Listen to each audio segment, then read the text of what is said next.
Well, hello, everybody, and welcome to this episode of Classroom Matters with me, your host, Christy Houle.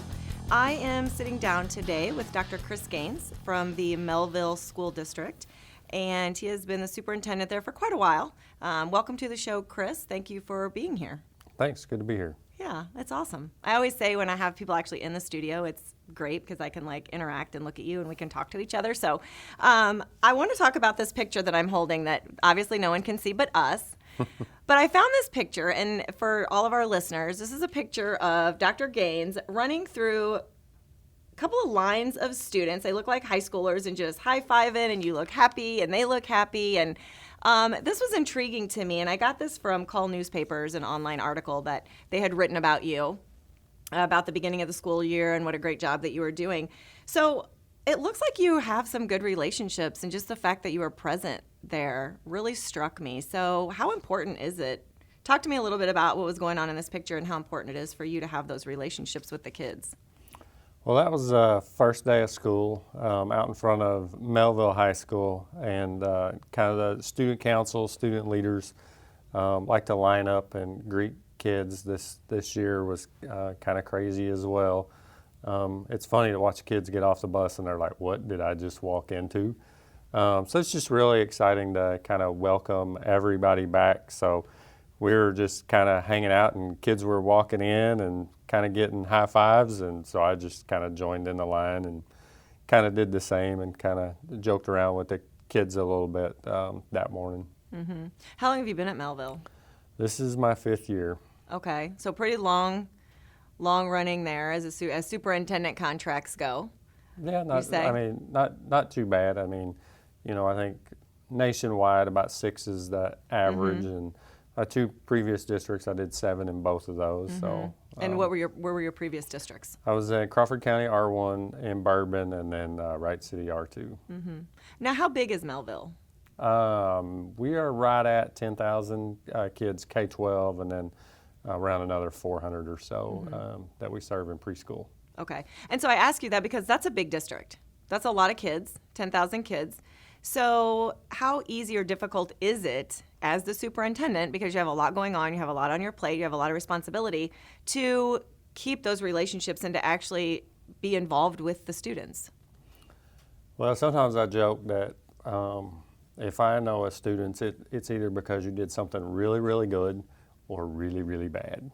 But I do a lot of work with Boy Scouts, so that keeps me connected to kind of a core group of kids that, are from about 6th grade up to seniors. So, I'm with that group of kids probably a lot more, and almost all of them attend our schools. About 4 of our schools those kids are in. So I'm pretty connected to that 30 or 40 kids that I kind of hang out with on the weekends sometimes. So sometimes they get way too much of me. Mm-hmm.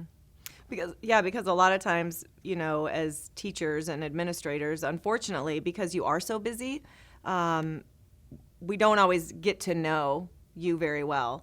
And especially kids sometimes. They kind of see the superintendent as like this figure, but they don't actually really get to have that one-on-one interaction. So is that just something where you have to schedule visits to schools to be involved with kids, or you just kind of drop by, or?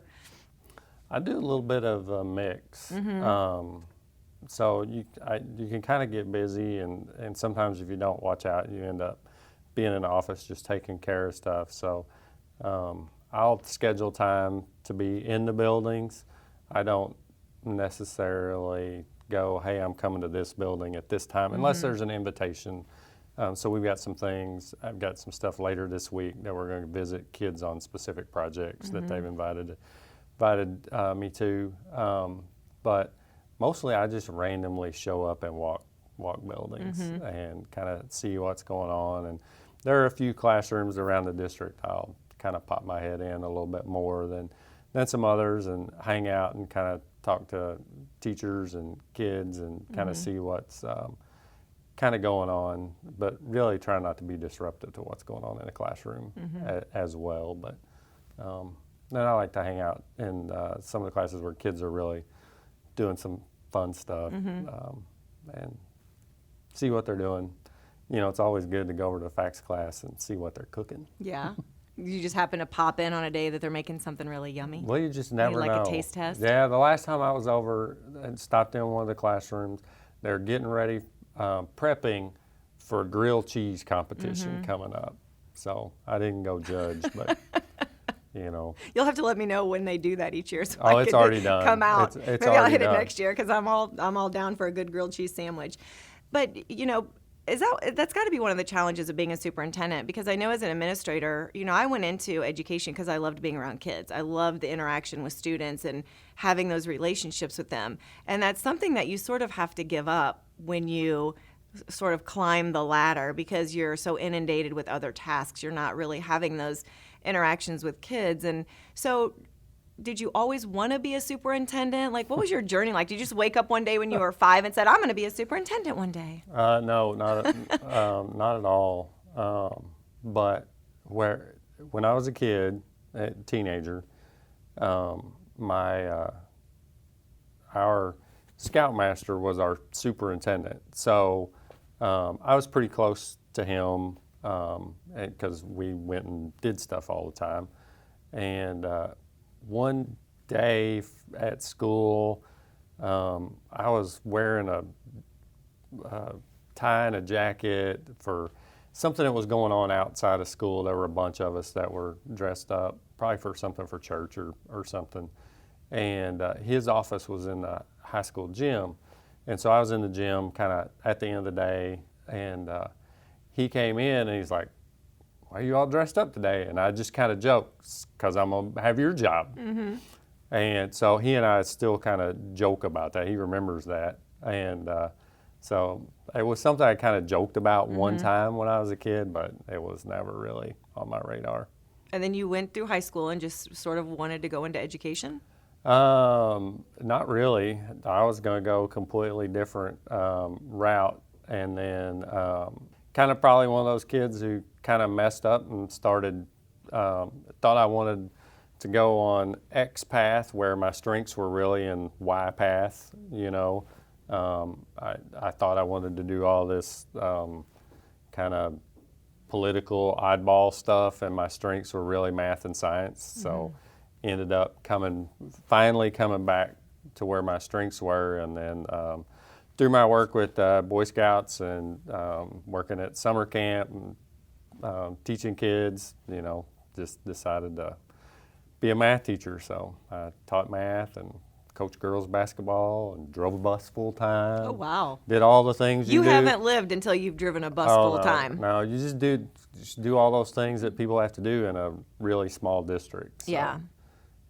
Then was a high school principal and then a superintendent for a while now. So you're also involved in a superintendents association. So tell us a little bit about that. So I was really fortunate about 10 years ago, kind of got elected, kind of got appointed to our National Superintendents Association, which is AASA. Got elected to the governing board representing Missouri. There are 4 of us. Really kind of a good time with those folks. It was a tough time for the organization because it was right during the economic downturn. We cut 30% of our staff at the association to kind of deal with that. We had some financial challenges. So it's been really nice over the last 10 years to serve on the governing board, and then to be elected by our region onto the executive committee, and then being elected president of the association, and really get to watch the growth of the association and the programs and services that we offer for superintendents and school leaders across the country. So it's been just an amazing experience, and I'm almost done. Almost done? Almost done, yeah. This is my last, I'm the past president this year, so our last meeting will be in May, and I'll be a definite has-been after that. Yeah. You've got to do some really cool stuff, though, with this group, right? So you went to Puerto Rico. I did. So what happened there? So for many years now, Lifetouch, who does school photography, they do church photography, a big photography company, they have done what they call a memory mission. And so they have built schools in Kosovo. That was their first project. They built schools in the Dominican. They've done some work in the U.S., but they pulled together kind of a team of people, superintendents, school board members, principals at all levels, national PTA folks, and they've built schools, and our mission was to go to Puerto Rico, just about a half hour outside San Juan, and do some work on a school that had been pretty ravaged by Hurricane Maria. So good experience. Oh, it was amazing. It was a great group of people to be with, but the school had lost about 30 to 40% of its population from the hurricane. But the devastation was just unbelievable. I didn't go with a crew that went to kind of some of the more ravaged parts. A film crew went, but the videos that they brought back and the stories that they told, and it was really interesting because one of the guys that was with us, and Lifetouch, it's a random drawing of their employees of who gets to go, and they drew this guy who works out of California, but his dad was from the town we went to work in. And his uncle still lived there, so he got to see his uncle that he hadn't seen in 20 years. And it was just a random just thing. Totally random. So that was just a great experience, and it kind of was pretty uplifting for everyone. The folks there were incredibly appreciative. And as part of the work that we did some home visits, and we visited a family that were without power for about 6 months. And so they would go to the local Costco, Home Depot, Lowe's, I don't remember which it was, and they would stand in line to try to get a generator. And then once they finally got a generator, then every day the mom would stand in line for 8-12 hours to get fuel to run it. And then it was a little while longer before they had water. But I mean, they talked about how it just really brought the community together, and the people that stayed are a lot closer knit than they were before. And so having that kind of experience, did you just come back with a new appreciation of what we have here and what you have, or were you kind of more like, man, I learned more from them? Like, they taught me more lessons than I could ever teach them. Well, I think it's a little bit of a mix. Yeah. I mean, whenever you're, I think, in a different country and you get to see how schools operate, so you're just curious about, okay, how do you do school, right? And what does that look like? And the amount of schools, the number of schools that were closed in Puerto, I mean, our hotel was right next to a high school that was no longer in use at all. So just this vacant building there. But to see kind of how school happens and the community involvement in the school, and to get to watch, sit in on classes and kind of see how that, and then we were working, most of our work was outside because it was kind of an open campus style. So whenever the kids had recess or whatever, I mean, people were out playing with the kids, and so that playing soccer or basketball, volleyball, whatever the kids were playing, we'd stop working and go play.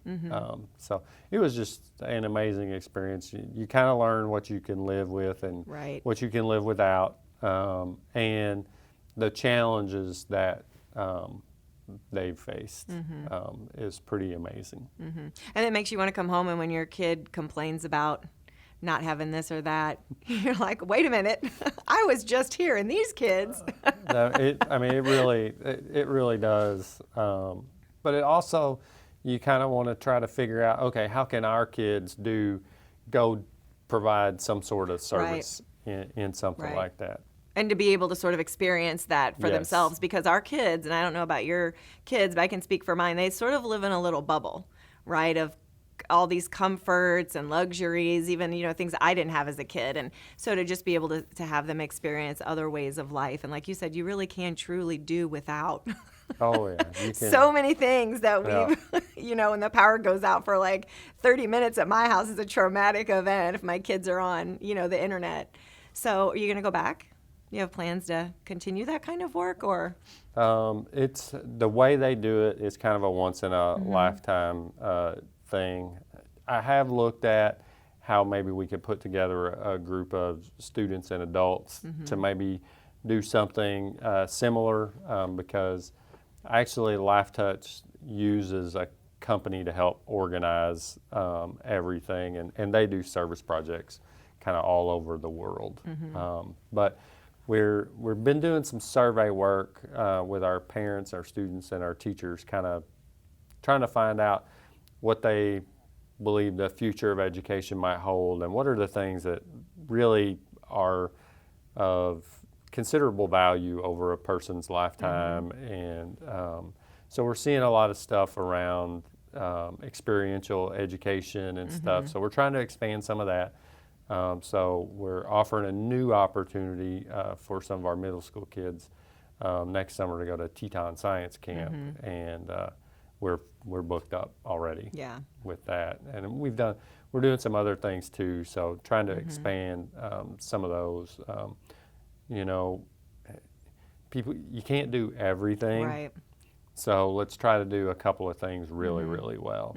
But let's definitely provide kids with as many opportunities as we can for them. Yeah. Do you think that those kind of experiences would help some of the discipline? Because it's no secret that we're seeing a lot more discipline issues in school districts across the nation, a little bit more violence. Family dynamic is changing with social media running rampant in the schools with kids. Do you think that experiences like that might help to lessen or soften some of that in the schools if kids that are more prone to that had those kind of experiences? Well, I think we've got larger probably mental health and family issues kind of across the country, and social media I think just allows things to go further than they would have in the past. And there's maybe a little bit too much anonymity kind of with that, but I think at the end of the day, whether it's going on a trip like that or it's all about engaging kids, finding what they're interested in, being able to leverage their strengths so that they can move forward and grow as humans, if you will. Is that some advice that you might give some teachers, some newer teachers? Because I know that as a superintendent, getting and keeping great teachers is one of your biggest, most important jobs, right? But we're losing a lot of good teachers. I've seen multiple, folks that I know leaving the profession. It's more than what they signed on for, and I think teachers are kind of going through a place right now where it's hard work, and it's things that maybe they didn't expect to be dealing with when they get into the position. So, what are some things that you can tell teachers about just sort of getting into education if they're thinking about it, or staying if they're really struggling right now? So I think across the country, there's definitely a teacher shortage. Absolutely. I mean, and it's worse in some states than others. Even if we look within Missouri, some areas in Missouri are really struggling to find teachers where others don't have any trouble at all. So it's really, really varied. What we are though seeing is, and I saw some numbers last week, that enrollment in at least MU's College of Education has gone up. But what we were seeing even though we were seeing a decline in the number of teachers going into colleges of education, the actual number of completers, that percentage was going up. So there's some good news there in that regard, at least maybe in Missouri. But you're right, I don't think people have always understood, the demands that we place on teachers. And if we look at today, those demands are ever growing. And those demands get placed on us by the federal government, by state government, by parents, expecting us, sadly, to play more and more the role of the parent. More and more things are getting pushed off onto the schools. And the reality is that, if we look at the amount of time that we're in school for over the course of a year, there's about over 85% of that time is spent outside of school. And so while our folks are doing the absolute best they can while we have kids for that 12 to 15% of the year, the other 85% of the year, the hours in the year, do matter. And what happens in a kid's life outside of the school. Yeah. What about folks wanting to possibly go into a superintendency? What kind of advice would you give those administrators that say, you know, I want to be like Dr. Chris Gaines, I want to be a superintendent? What kind of advice would you give them? Well, one, find a barber that's cheap because you're going to lose your hair like me, you know. I used to have hair when I started out as a superintendent, but it is a great job. I mean, it is absolutely, it can be fun at times. It can be incredibly daunting at times. I tell new superintendents, usually I visit with them, at least the Missouri folks, usually kind of near the start of the school year. And, you know, it's great. You're going to have really, really good days. You're going to have really, really bad days. And I say you never have X until you have X. You know, I say I never had a student threaten the president until I did. And the Secret Service came. You know, there's just some things that you're not, you're just not going to experience until they happen. Yeah, you know, right. And so you really got to have a good network of people that you can call on, and you know, hey, has anybody ever experienced this? And you know, kind of have that good, really, really good network. But it really is a great job, and you really have the ability to influence a lot. And there are some really, really talented superintendents who've been on the job, not only in Missouri, but across the country for a long time. And there are some super talented, brand spanking new superintendents that are doing really, really good work. Yeah. Well, you're doing exceptional work, and I thank you as a educator. You know, it's really all about just raising happy, healthy, successful human beings, get them prepared for their next stage of life, and it is hard sometimes. But I truly applaud the work that you're doing in the Mehlville School District and appreciate you coming on the show today. So we'll have to have you back in the next couple of years to see what this school year has held for you. So thanks so much. You're welcome. Good to be here.